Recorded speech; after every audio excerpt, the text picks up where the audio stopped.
Koalisi Perubahan untuk Persatuan atau KPP telah mengirimkan surat pemberitahuan pendaftaran Anies Baswedan Muhaimin Iskandar Amin sebagai calon presiden dan wakil presiden 2024 ke Komisi Pemilihan Umum atau KPU pada Sabtu 14 Oktober 2023. Dalam surat tersebut, pasangan Amin dijadwalkan mendaftar pada hari pertama KPU RI membuka pendaftaran Capres dan Cawapres pada Kamis 19 Oktober mendatang.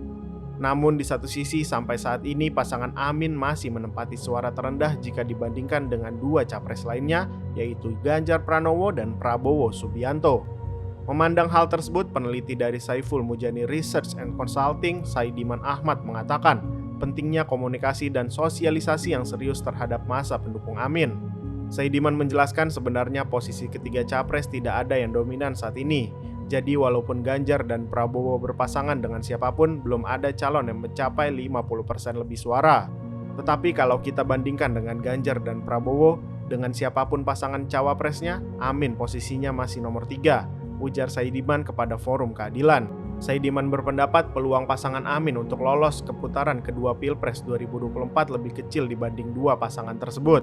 Saya kira strategi yang mengajak PKB dan Muhaimin bergabung merupakan salah satu terobosan yang dilakukan oleh Anies untuk keluar dari kebuntuan. Tetapi sampai saat ini belum kelihatan hasilnya, ungkapnya. Saidiman menyarankan mungkin yang harus dilakukan koalisi pendukung Amin sekarang adalah berusaha semaksimal mungkin meyakinkan masa pendukungnya. Basis PKB cukup besar pada dasarnya, tetapi belum semua suara pendukung PKB itu ke Anies.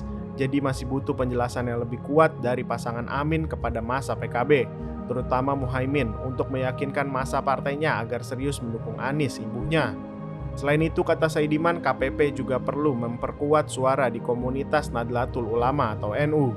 Kemudian karena PKB dan Nasdem sebenarnya partai pemerintah, penting bagi koalisi Amin untuk muncul sebagai partai yang mempresentasikan pemerintah.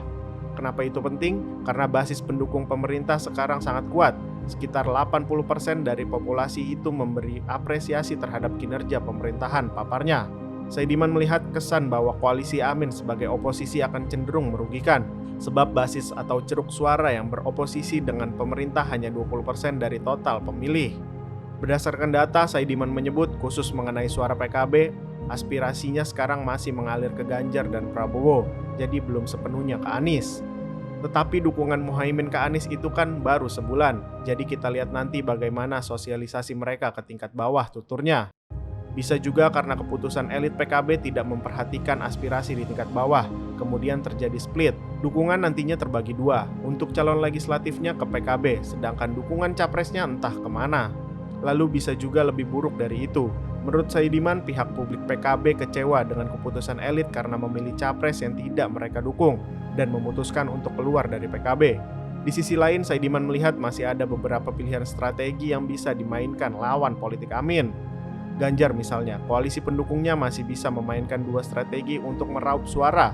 Pertama dengan cara memperkuat basis suara. Seperti diketahui, Ganjar punya basis suara di Jawa Timur dan Jawa Tengah. Jika ingin mempertahankan basis tersebut, rasional kalau Ganjar memilih cawapres yang berasal dari dua daerah tersebut, seperti Yeni Wahid atau Mahfud MD. Strategi kedua adalah memperluas basis. Kalau Ganjar ingin memainkan strategi ini, menurut Saidiman memungkinkan bagi Ganjar dan koalisinya untuk mencari tokoh yang populer di daerah di mana Ganjar tidak cukup kompetitif. Misalnya Jawa Barat. Karena itu nama seperti Ridwan Kamil mungkin bisa juga dipertimbangkan strateginya adalah memperluas basis, tambahnya. Sementara untuk Prabowo, Saidiman menjelaskan, sebelumnya ada kebutuhan Prabowo untuk menambah suara di wilayah-wilayah kekalahan mereka dalam dua pemilu sebelumnya. Wilayah tersebut misalnya Jawa Tengah dan Jawa Timur. Saidiman memandang mungkin kekalahan di dua daerah tersebut yang melandasi Prabowo sejak awal berusaha mencari basis dan penetrasi ke sana. Seperti diketahui pada awal 2022 lalu, Prabowo membangun koalisi pertama kali dengan PKB yang basisnya ini di Jawa Timur dan Jawa Tengah. Nah kan sekarang PKB keluar, jadi mereka mencari pengganti kekuatan politik yang kira-kira kuat di dua daerah tersebut. Mungkin ini yang menjelaskan kenapa nama seperti Gibran muncul bebernya. Saidiman berpendapat saat ini antara Ganjar dan Prabowo belum bisa ditentukan siapa kandidat yang paling kuat perolehan suaranya. Tetapi ia mengatakan pada urutan ketiga masih ditempati oleh pasangan Amin.